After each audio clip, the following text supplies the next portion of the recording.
Hello दोस्तों, आप सब कैसे हैं? अच्छे ही होंगे, मस्त होंगे।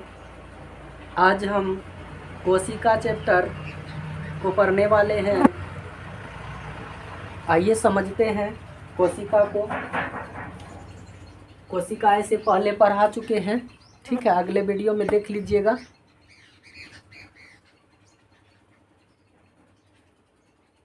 कोशिका, फिर से पुनर्रिपीट कर देते हैं। कोशिका को इंग्लिश में सेल बोला जाता है, ठीक है। कोशिका जीवों के शरीर की संरचनात्मक एवं क्रियात्मक इकाई को कोशिका कहते हैं।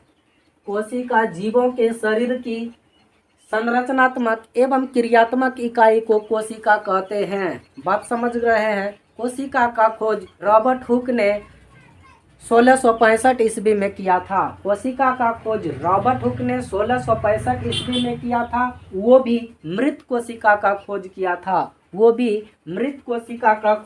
था। तो जीवित कोशिका का खोज किसने किया था? जीवित कोशिका का 1665 ईस्वी में, ठीक है। 1665 ईस्वी में रॉबर्ट हुक ने खोज किया था और जीवित कोशिका का खोज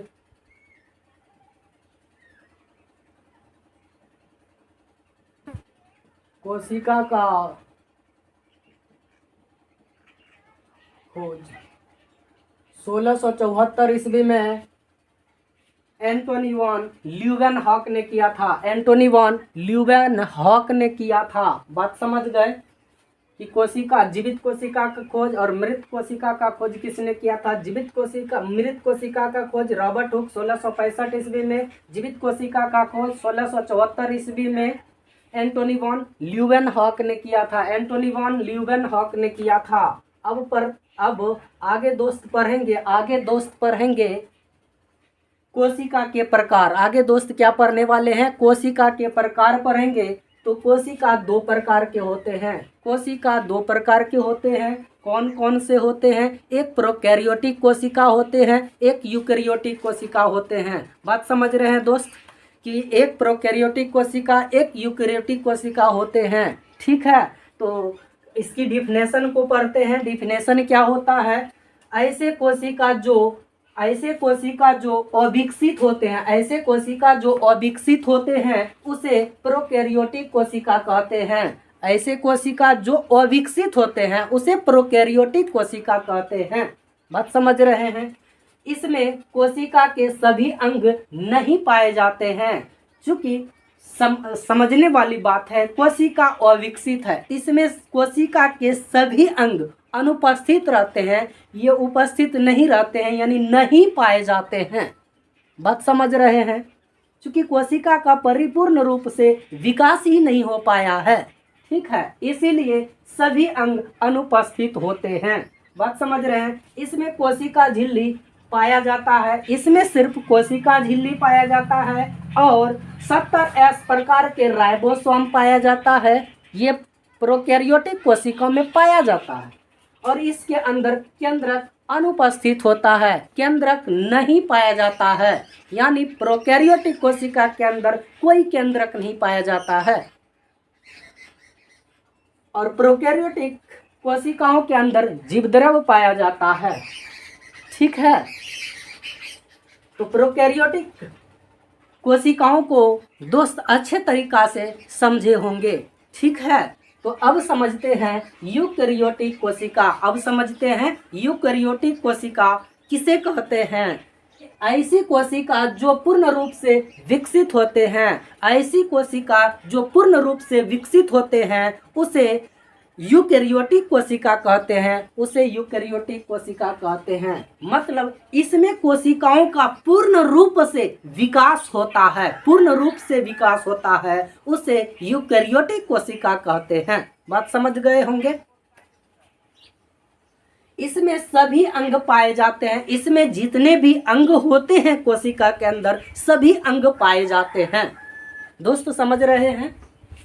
इसमें 80S राइबोसोम पाया जाता है इसमें, यानी यूकैरियोटिक कोशिका में 80S राइबोसोम पाया जाता है, 80S राइबोसोम पाया जाता है। बात समझ रहे हैं। और इसमें सबसे बड़ा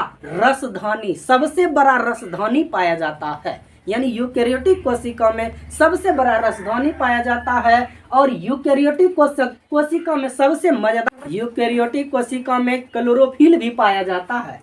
ठीक है, बात समझ रहे हैं। उसके बाद इसमें सबसे बड़ा अंग पाया जाता है, सबसे बड़ा अंग केंद्रक होता है, यानी कोशिका के अंदर में सबसे बड़ा अंग जो है वो केंद्रक होता है। बात समझ रहे हैं। सबसे बड़ा अंग कौन होते हैं? केंद्रक, याद रखना दोस्त, केंद्रक।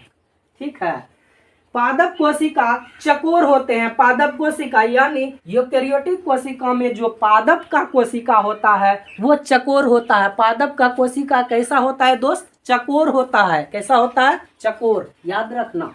ठीक है। इसके अंदर सबसे बड़ा भाग प्लास्टिड होता है। इसके अंदर सबसे बड़ा भाग, यानी यूकैरियोटिक कोशिका के अंदर में सबसे बड़ा भाग जो होता है वो प्लास्टिड का होता है। पादप कोशिका में तो जंतु कोशिका गोल होता है। जंतु का जो कोशिका होता है दोस्त वो गोल होता है। जंतु का कोशिका जो होता है दोस्त वो क्या होता है? गोल होता है। आपको ये वीडियो में कोशिका के प्रकार समझ में आए होंगे। यदि आए हैं दोस्त तो वीडियो को सब्सक्राइब कर देना, लाइक कर देना और बेल आइकन का घंटी दबा देना, ताकि आगे मेरा आने वाले वीडियो आप तक सबसे पहले पहुंच सके। धन्यवाद।